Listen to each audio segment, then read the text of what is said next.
অসমবাসীক মোৰ ফালৰ পৰা ভোগালী বিহুৰ আন্তৰিক শুভেচ্ছা জ্ঞাপন কৰিছোঁ। অতীজৰে পৰা আমি নজনা দিনৰে পৰা ইয়াতে মাঘ বিহুৰ দিনা মাঘী মেলা উদযাপন কৰা হৈছিল। তাৰপিছত এই মাঘী মেলাৰ এক সুপৰিকল্পিত আৰু সুশৃংখলিত ৰূপ হৈছে মণিকুট উৎসৱ। তাৰপিছত 1992 চনত বাবৰি মছজিদ ধ্বংসৰ পিছত হাজো আঞ্চলিক ছাত্ৰ সন্থাই সম্প্ৰীতিৰ মিলনভূমি হিচাপে হাজোক পৰিণত কৰাৰ বাবে মণিকুট উৎসৱৰ লগতে সমন্বয় শোভাযাত্ৰা উদযাপন কৰিছিল। আৰু সেই তেতিয়াৰে পৰা আজিলৈকে এই উৎসৱ চলি আহিছে আৰু আগলৈও চলি যাব। এই উৎসৱত পমক্কা দৰগাহৰ খাদিম চাহেব আৰু হাজো পঞ্চদেৱালৰ দলৈ মহোদয়ে হাতত সমন্বয় পতাকা লৈ আমাৰ হাজোক ত্ৰিবেণী সংগম হিচাপে পৰিণত কৰে। আৰু আমি আজিৰ দিনটোত আমি খুব সুখী হওঁ। আচলতে এটা বছৰ অপেক্ষা কৰা যায়। শেষত পুনৰবাৰ অসমবাসী ৰাইজক ভোগালী বিহুৰ আন্তৰিক শুভেচ্ছা জ্ঞাপন কৰিছোঁ। মই হাজো ছাত্ৰ সন্থাৰ সমূহ কৰ্মীসকলক মই মোৰ ধন্যবাদ আৰু সম্ভাৱনা জনাইছোঁ। ভোগালী বিহুত সেইটো তেওঁলোকে পৰম্পৰাটো ৰাখি আছে আজিও কিছু বছৰ হৈ গ'ল।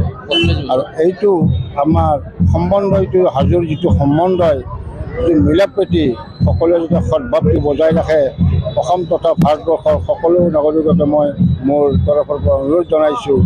সদায় আমি শান্তি আৰু মিলাপ্ৰীতিৰে ভাই হিচাপে থাকিব লাগিব আৰু চিৰদিনৰ কাৰণে যিকেইটা দিন আছোঁ আমি চিৰদিনৰ থাকিব লাগিব। এইখিনি মোৰ তেওঁলোকৰ ওচৰত অনুৰোধ। এইটো এটা পবিত্ৰ দিন। আজি আমি যাক পবিত্ৰ দিন 1 মাঘ, এইটো আমাৰ হাজোৰ মানে গৌৰৱ, সকলো হাজোবাসীৰ কাৰণে গৌৰৱ তথা অসম গোটেই সকলোৰ কাৰণে আমি গৌৰৱ। হাজো এখন যে আমাৰ মিলাপ্ৰীতি মানে সদভাৱ সকলোৱে বজাই ৰাখে সকলোৱে জানে, দেখি আছে বছৰ বছৰ ধৰি। আজি সেই দিনটো আজি আহি পৰিছে। সেই দিনটো অনুসৰণ সকলোৱে কৰে, সকলোৱে ৰৈ থাকে টিভিৰ ওচৰত চাবলৈ।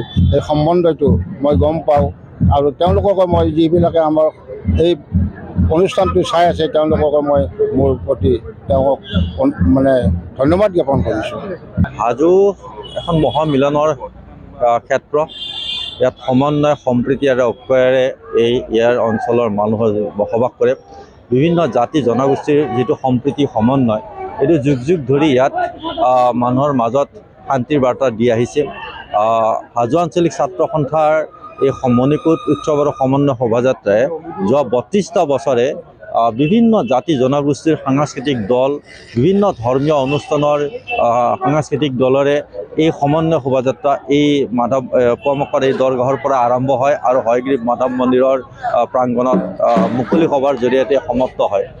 এই 32টা বছৰে এখন ঠাইৰ মানুহে সমন্বয় সম্প্ৰীতিৰ বাৰ্তা সমগ্ৰ দেশবাসীৰ বা বিশ্ববাসীৰ কাৰণে সদায় বাৰ্তা দি আহিছে।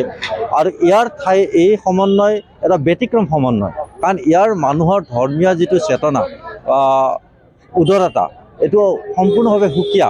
কাৰণ ইয়াৰ প্ৰতিটো ধৰ্মৰ মানুহে ইয়াত মৰ্যাদা সহকাৰে ইটো ধৰ্মই আন ধৰ্মক খুব মৰ্যাদাপূৰ্ণভাৱে সন্মানজনকভাৱে সদায় দেখুৱাই আহিছে। আৰু আমাৰ অসমখন এনেকুৱা এখন ৰাজ্য যিখন ৰাজ্যৰ বিভিন্ন জাতি জনগোষ্ঠীৰে একেলগে আমি বাস কৰোঁ। বিভিন্ন জাতি জনগোষ্ঠীৰ সম্প্ৰীতিহে আমাৰ এটা অসমীয়া জাতিৰ পৰিচয়। আৰু সেইকাৰণে অসমৰ নিচিনা ৰাজ্যৰ অন্তৰ্গত এই হাজোৰ পৰাই এটা সমন্বয় বাৰ্তা প্ৰতি বছৰে মানুহৰ মাজত বিলাই আহিছে। আৰু এইবাৰো এই ঠাইৰ পৰাই সমন্বয়ৰ যি সাংস্কৃতিক সমন্বয়ৰ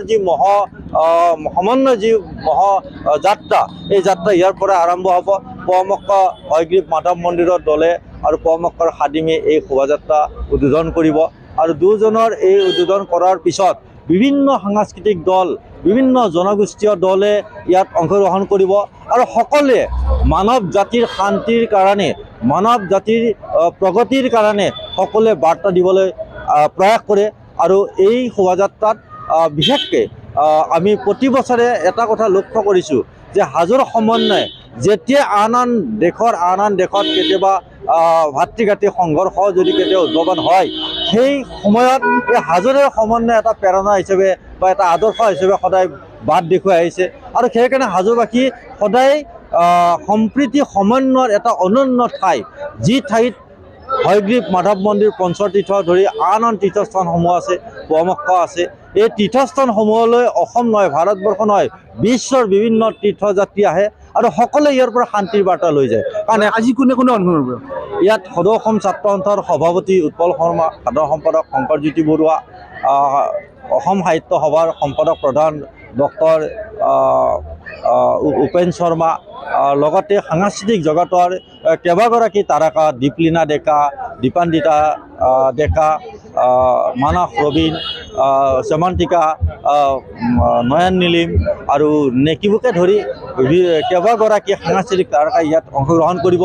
আৰু বিভিন্ন সাংস্কৃতিক দলে এই সমন্বয় শোভাযাত্ৰাক এটা ব্যতিক্ৰম এটা মাত্ৰা দিব, যি মাত্ৰাৰে সমগ্ৰ দেশবাসীয়ে বা বিশ্ববাসীয়ে এটা শান্তিৰ বাৰ্তা পাবলৈ সক্ষম হ'ব।